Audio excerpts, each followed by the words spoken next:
Welcome everyone to the Data Careers Pathway panel at the Milwaukee Tech Hub Career Expo. And so this panel, this booth is sponsored by the Northwestern Mutual Data Science Institute, and we're very happy to have you join us. And we're going to focus our discussion in the next few minutes on data science careers and all things data roles, and hope that you find value in hearing from our representatives from Northwestern Mutual, Marquette, and UW-Milwaukee. The NMDSI is a partnership of the three institutions, Northwestern Mutual, UW-Milwaukee, and Marquette. We've been around since 2018, and we have three primary missions that we serve. Research, producing cutting-edge research in data science with subject matter experts from all three institutions. We're growing the talent pipeline from the two universities into Northwestern Mutual and the greater Milwaukee region. And we also do tech for good, data for good work in our community, strengthening our community through the use of data science and all things data. Now, just the end of last year and the beginning of this year, the Milwaukee Tech Hub did a survey, a study, and I think we all knew this, but they confirmed that there's many more tech jobs than we can fill, that the demand exceeds the supply for the region. And what we did find, and it confirmed, that the greatest need is in data science and data professionals. And so we hope that as you listen to this panel, that you'll think about, if you're not already pursuing a role in data, that you'll join us and make the switch and join us at one of our three institutions and this ever-growing career field. And there's many ways for you to get involved. So, as I just said, there's many ways to get involved. And so what are some of those ways? And our panelists will speak to this, but I wanted to at least point them out to you. That some folks are data scientists, that they use modeling and algorithms to do all sorts of things with big data. There's data analysts who really focus on visualization and building dashboards to make business cases apparent to their collaborators. There's the folks on the behind the scenes that are doing the extract, transform, and load, that all our engineers, from data engineers, analytical engineers, and software engineers that are handling the data. There's the folks that keep it all together, the project managers, the scrum masters that are managing these projects using tools like Jira. And then there's the folks that keep us honest, that negotiate with the business and the IT leaders, that focus on our data governance, our data management, and our privacy and security and our policies.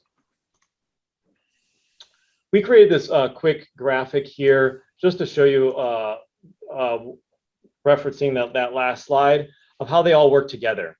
That there's times where, you know, a data scientist or a data engineer or data analysts have their own expertise, right? But when it comes to the data that they're working with, they all need to take into account data governance, and their skills do overlap. And so they are constantly working with each other on these projects. You may have seen this. There's another way to visualize what I just showed, is that this is the data hierarchy of needs, and at times there's many debates about this, about whether it's right, whether AI and deep learning is at the top, and whether that's more complex than the data engineering that happens. But if you have never seen this, I recommend you go and find it and read up on it. It's been useful to me in learning about my role and my career in data. All right, so that PowerPoint was meant to be very, very brief, just to whet the appetite for our panel. So I want to give our panelists the opportunity to introduce themselves, and then I'll stop sharing my screen and we'll do some Q&A. So, Amadini. Hi, Hi, so my name is Amodini Gupta. I'm a data scientist at Northwestern Mutual. Nathan and I actually work on the same project in which we're creating models that can help us predict some liars. So it's really, really fun stuff. I graduated in 2019 with my master's in statistics at the University of Illinois at Urbana-Champaign. And I've been at Northwestern Mutual for just about a year and a half. Nathan. Hi, I'm Nathan Rickards. I'm an associate data scientist. I just recently joined Northwestern Mutual back in June. I graduated with a Bachelor of Arts in Economics from St. Norbert College, and I love getting to get more involved in like the modeling and enjoy this like new tech career that I just got into. Keith. Hi there, my name is Keith Yankee. I'm the Senior Director at Northwestern Mutual. I'm accountable for standing up and maturing data governance. I went to college many years ago at the University of Wisconsin-Stevens Point, with my major being computer information systems and a minor in math, and I'm happy to be here. Thanks to my Northwestern Mutual colleagues for joining us. And then representing UW-Milwaukee and Marquette, we have our co-directors of the Institute. So Scott. Hi, I'm Scott Rex at Marquette University. I teach in the marketing department. I'm Marquette's co-director of the Northwestern Mutual Data Science Institute. I also direct the graduate and undergraduate business analytics programs here at Marquette. And I have undergraduate and graduate degrees from Northwestern University and Vanderbilt University. And welcome, Parush. Hi, my name is Parush Papatla. I'm the UWM co-director of the Northwestern Mutual Data Science Institute.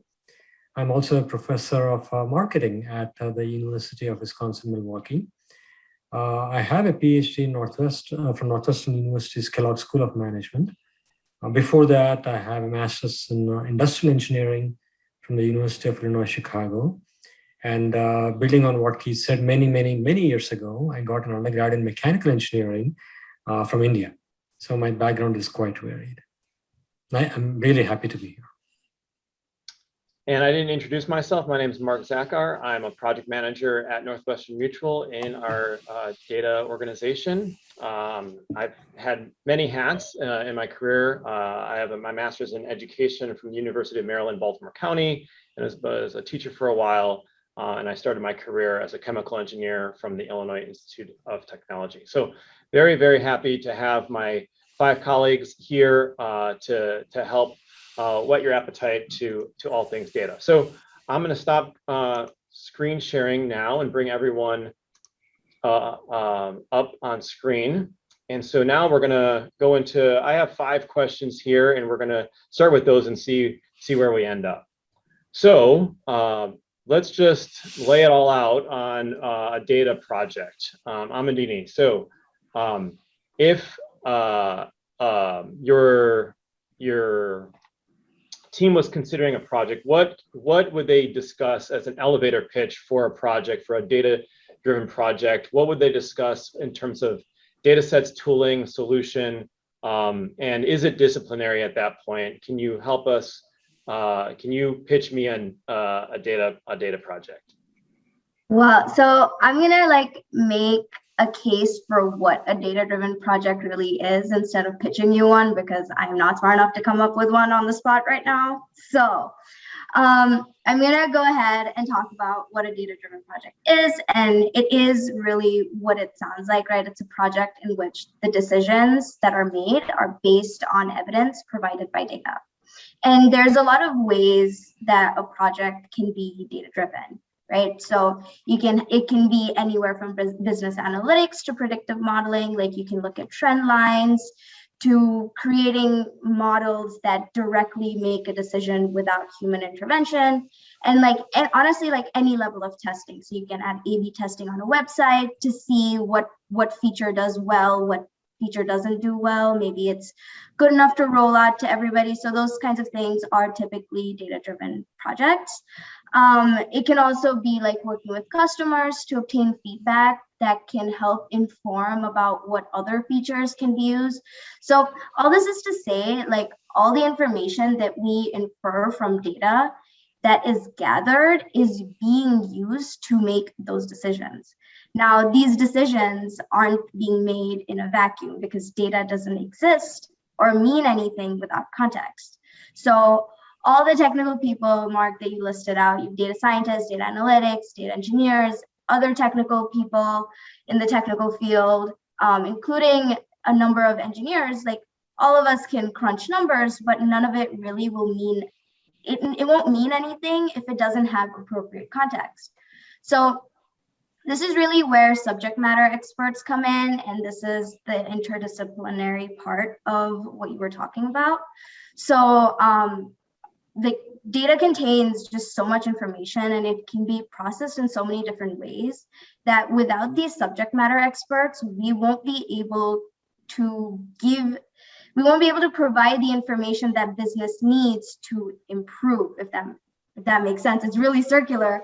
But these subject matter experts, and the reason why it's so helpful to have people from so many different backgrounds, is that it gives a more holistic picture of what that data is trying to inform you of. So in a way, it's like a symbiotic relationship because you're giving, taking, and it all works together, and it won't work if one of those parts don't exist. So there's this CRISP-DM framework, that's CRISP-DM. It's basically a framework that my project manager loves to bring up time and time again. And he loves it because it's basically a flowchart that shows the development and the progress of how a data-driven project is created, because it also emphasizes a level of business understanding and how much there is back and forth between your data understanding and your business understanding that your data people will like provide for you. So yeah. That was awesome. Thanks. Thank you so much. That was perfect. And Keith, so from a higher level, from your perspective, how do these projects get stood up and run? Yeah, I think from a data governance lens, it's just a different angle, right? We're talking about data the same way, but if you think about it, we use data in some sort or fashion in many of the tasks we do at work, right? We need to ensure we know what data we have, where it's located, and how we plan to use it, right? From an ethical perspective, but also from a regulatory perspective. I mean, there are plenty of security, privacy or regulatory bodies that we need to ensure we are following from a data perspective.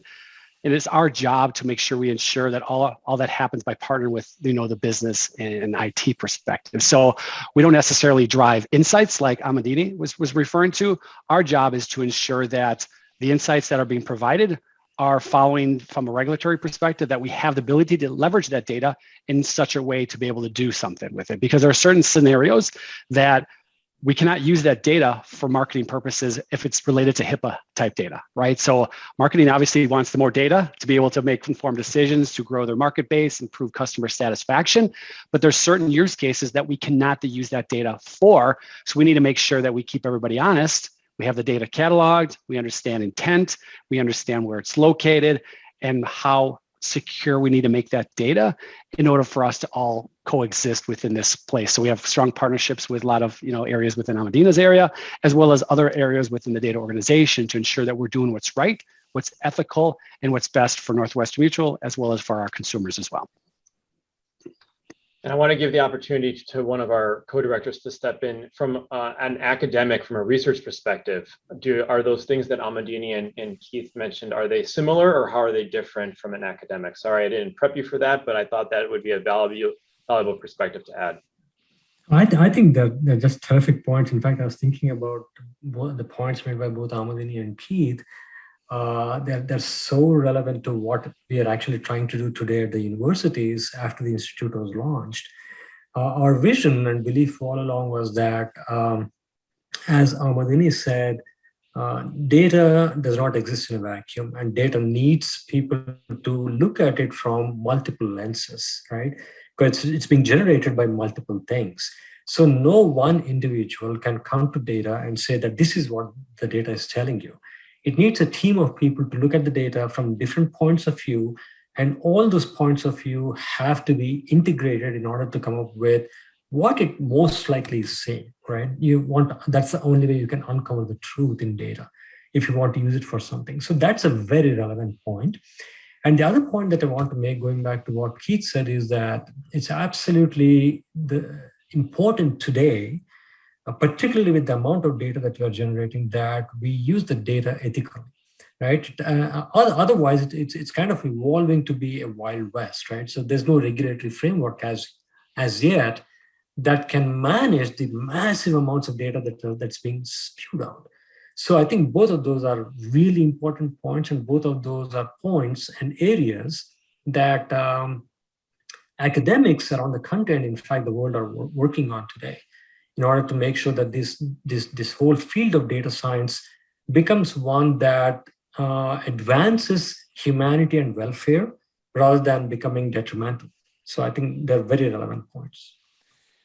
Yeah, and what really resonated with me was the notion that data science not in a vacuum, and data science is being related very much to a business outcome or a business objective, and that really strikes home with me. All data science projects that I've been involved in, at the beginning of the project and at the end of the project, you clearly have that business objective or mission objective in mind, and the work you're doing is really designed to help you make smarter decisions, be smarter about something. It's not merely an academic exercise.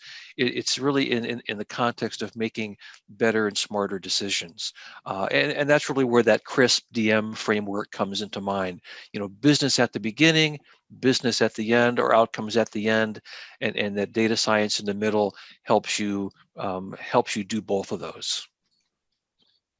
Scott, we're going to stay with you, and what are the universities doing to prepare folks for that spectrum of roles that we find ourselves needing to accomplish these projects?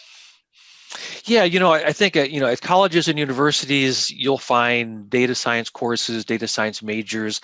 I think primarily in computer science departments, schools of engineering, business schools. But I like to say that data science runs horizontally across universities, I think, as it runs horizontally across companies and other organizations. So more and more today, students and faculty are finding data science courses really all over campus, in health sciences, natural and social sciences, sports, in the humanities. They're really popping up across the curriculum and across campuses. So if you're not enrolled in a dedicated data science program, what I recommend to students is that they seek out and really take maybe 2 or 3 courses, and including a programming course, if they can, really in any language, that gives them a basic foundation of data science and a basic foundation in training in some data science tools.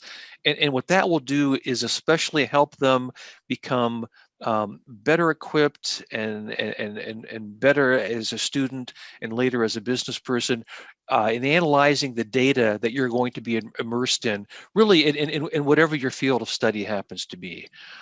In most jobs, in most professions, even if you're not a data scientist, you're not one of those data engineers or a data analyst, data is still playing a more and more prominent role. So I advise students all the time to seek out those courses regardless of what their field of study happens to be.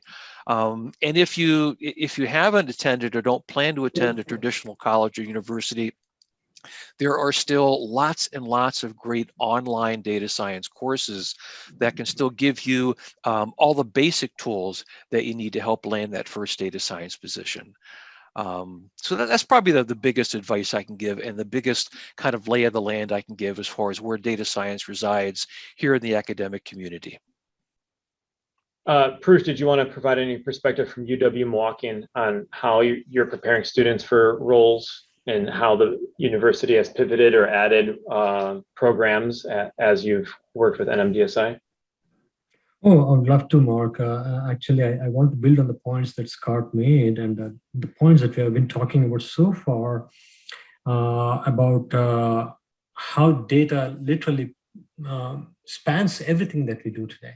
Right? There's no field that's untouched or is going to be untouched as we go on by data and data science. And that's the vision that we brought to the university as well at Milwaukee. And our vision is that regardless of what the discipline of a student is, be it anthropology, art, linguistics, psychology, doesn't matter. We want every student from the university to be graduating with a core data science skill set under his or her belt when the student graduates. Because we believe that that's going to be a critical and necessary skill for the person to be valuable to employers and hence to have a career and a career path that's continuously growing. So towards that end, we have been working for the past year on developing 2 degree programs that are truly interdisciplinary. And what I mean by that is that these are degree programs that are somewhat different and atypical of those that exist at most universities in a college. So most degree programs would be, say, in a College of Engineering, College of Business, liberal arts, whatever. These 2 degrees that we are launching, one is an undergraduate degree and the other is a master's degree. These are going to be truly campus level degrees. They're not going to have any home. They're going to be campus level degrees, and students with discipline can take these degrees and graduate with these degrees, but with a major in the discipline of their interest. So there could be someone with literally dance as his or her major of interest who could pursue that major, but still get data science as part of his or her skill set. So they would get a degree in data science with a specialization in dance. They could get a degree in data science with a specialization in anthropology. So these apply both at the undergraduate level and at the master's level. And added to that, we're also trying to build additional programs where we envision training these students through hands-on training opportunities, through partners of NMDSI, through internships, practicums that faculty would be working on with the companies. So we want every student to also graduate with a hands-on experience, because we believe that there's nothing more valuable than doing something hands-on rather than doing it only in the classroom setting. So that's what we're doing at the university. Yeah, and I would interject here. Sorry. Oh, go ahead. I just wanted to make sure too that one of the things that I've been seeing of late, and it's becoming more and more important, is the need for a data science portfolio so that you can showcase some of those skill sets. And this is specifically, I think, super important for people. So like for me, I'm coming from a statistics background. There's nothing in my coursework that can show you that I can code outside of my GitHub repository that has information, that has like, hey, I can do this even though I didn't take a class, see my skills. So I feel like there's a more and more kind of weight on like just project and portfolio building too. I totally agree with that, Amadini. That's such an important point. And more we are hearing from employers that one of the things that they want to see when they interview a candidate for a data science related job is, what have you done? Hands-on, what kind of a problem have you worked on? I think totally agree with that. Yeah. Yeah, and I was going to chime in, aside from the hands-on aspect, which is really critical, of the data scientists and the students I've worked with over the years, I think the most effective ones have been ones who come into the project with a really broad-based interdisciplinary knowledge. They've been informed, they've worked in numbers of different fields, and I find that adds a lot to their decision-making capability, to their creative thinking. That diverse body of knowledge they bring into a data science project is, I think, is really critical to really successfully solving whatever that thing is they're trying to handle. I want to bring it back to Keith and bring in Nathan here. Keith, in your experience, and then it'll be interesting for bookending it with Nathan. What skill or and maybe it's not a skill, maybe it's a soft skill, maybe it's just some habit that you've gained that has become a strength of yours, that you learned early on, that you fall back on day after day? Yeah, I was going to go a non-technical, so thanks for calling it out from a soft skill perspective. I think, when I'm hiring somebody, I'm always looking for attitude and aptitude. They don't need to have the check mark to actually have that technology or that skill. But from a past experience for myself is, I think, 2 core skills that have really helped me get to where I am today has been relationship building, being able to establish relationship with people, actually having the social skills to talk to people. What are the business problems you're trying to solve? Be there, be an advocate for that individual, and try to just establish that relationship is critical for success at an organization. And I think the second piece of it is just communication, both verbally as well as written, right? You need to articulate concisely what you're trying to accomplish or the point you're trying to make. But sometimes, it can't be done in a written format. You got to do it verbally, right? And those soft skills are imperative, right? I mean, the more and more people are behind a computer or in front of their phone, the less you get, I think, from a long-term perspective of social skills, interacting with people, being able to react to the nonverbals and course correcting and emotional intelligence. All those things are critical for an individual to be successful, right?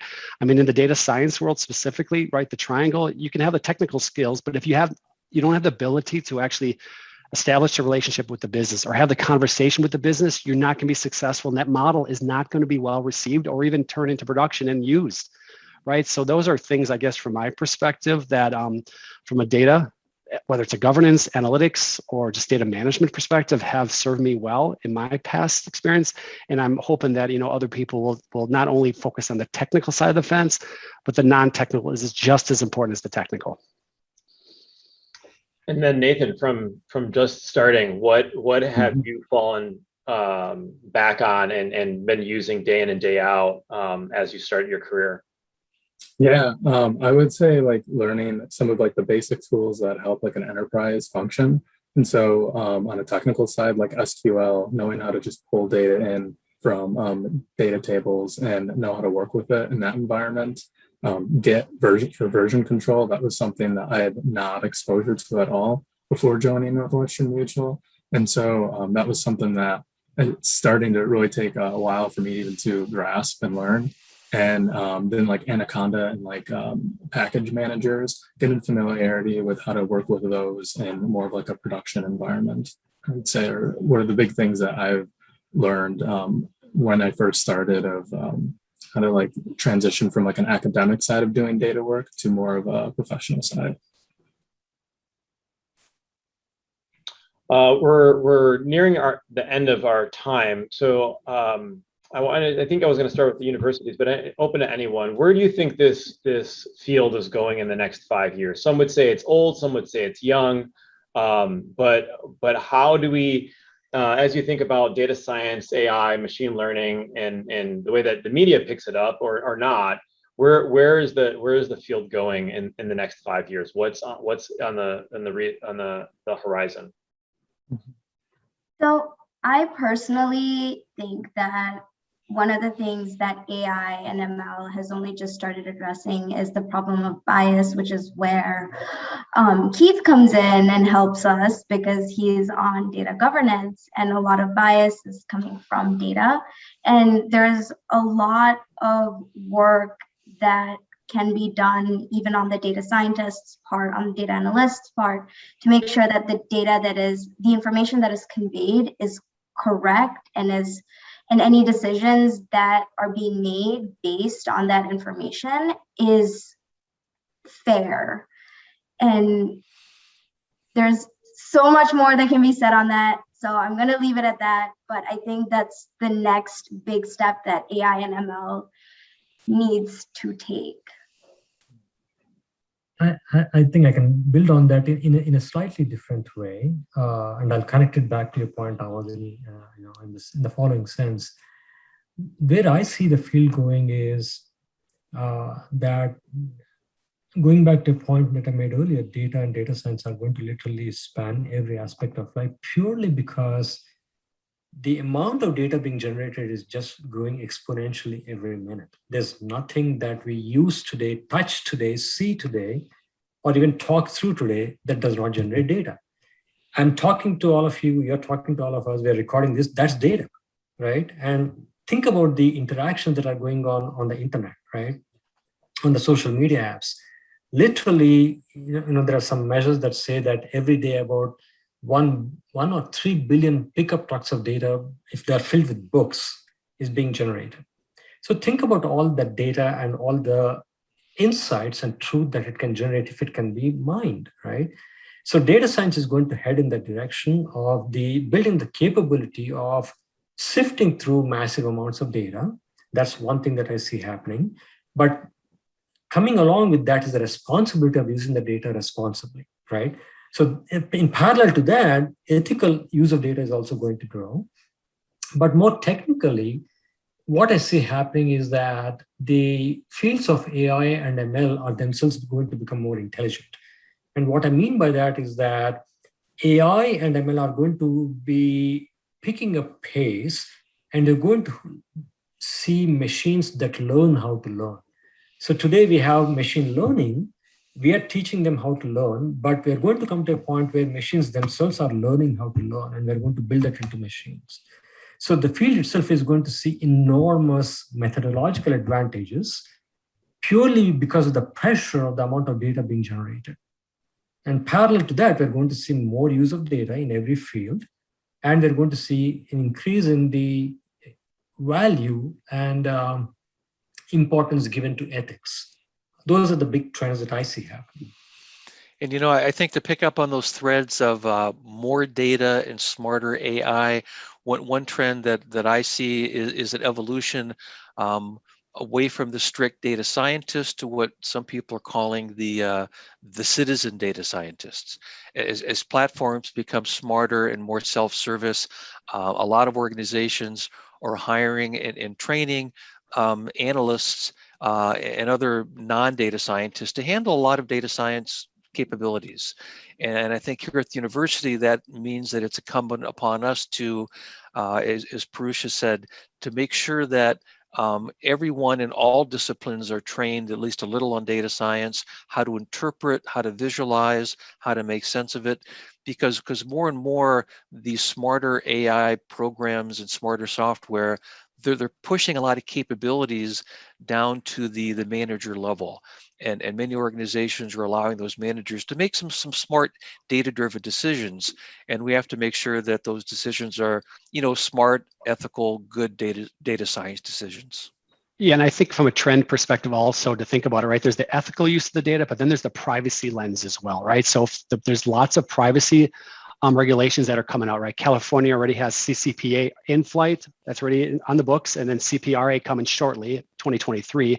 And other states are also enacting privacy laws as well. So there's certain use cases where people want to be able to be forgotten, right to know, and all this other aspect of things. So there's definitely more state regulations coming out there from a privacy perspective to ensure that what use cases we can use the data for and what we can't use it, and so on and so forth. So I see a focus there as well. To build on that, do you foresee something like GDPR coming in the US on a national level? That's a great question. Right now, it's been state driven, right? So California's already got two in Virginia, New York's in legislation, Michigan, there's quite a few. It's all state driven right now. Unfortunately, let's be honest, we've got a broken government at the US level. It'd be great if we get one at the federal level, because it'd be a lot easier to be able to implement it at a federal level across that, at least from Northwestern Mutual's perspective, because all our business is in the United States. Because that's so inefficient, right? To deal with Agreed. State by state. Agreed. So far, the California one has been the tightest one. The other ones have been a little looser. So we're going against from the tighter one from a California perspective, but that's not saying who knows what's going to happen in the future from these other states, right? So we're trying to stay closely from a legal perspective to make sure we be able to react to it from consumer, both from a pre-client before they've even established a relationship with us, as well as at a relationship already been established. So we're trying to stay close there. And that's for sure in the next few years going to be really flushed out there too. All right, we are over time, and so I want if you could just take 15 seconds, one or two of you, what is the best piece of advice that you could give to a student that's listening, that's early, maybe late in high school, early in college, that is making a decision to get into this career? What's a piece of advice coming out of this panel that you want them to walk away with? I would say just keep learning. Yeah. Just keep learning, really. I mean, there's so many great resources online that you can just pick up and do tutorials with and get the skills to get a job right away. And so I would just say keep pushing yourself to learn the new tips and tricks. I'll say this one more time because I already brought it up once, but make sure that you have a data science portfolio so you have projects that you can talk about in your interviews.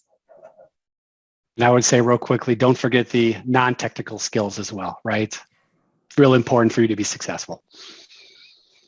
And I would add if Scott. you're, yeah, if you're in school now, take the time that you have to learn a programming course or learn a programming language, and any language will work, Python or R. While you're in school, take advantage of that time and come out of it with a good language under your belt. To round out, I would say, Mark, that anyone who's going through school right now, I think if they already have a discipline that they're interested in, what I would do is to start out with understanding how data is being used in the discipline, because it's going to be. So you need to look at it from that lens. So thank you all of you for joining us in this Career Pathways booth. Hopefully you found the conversation valuable. It went a lot of different ways, but all the way from projects to tools that you need in your toolbox. So please join us at nmdsi.org and join our subscription list. We have monthly events, a speaker series, plus additional resources for you. And if you are attending the Milwaukee Tech Career Expo, join our booths. Northwestern Mutual, UW Milwaukee, and Marquette all have booths in the other hall, this virtual hall, and you can come and talk to a recruiter or a professor and learn more about pursuing a career or a degree in data science or data adjacent role. So thanks for joining us. Have a great rest of the day. Thanks, Mark.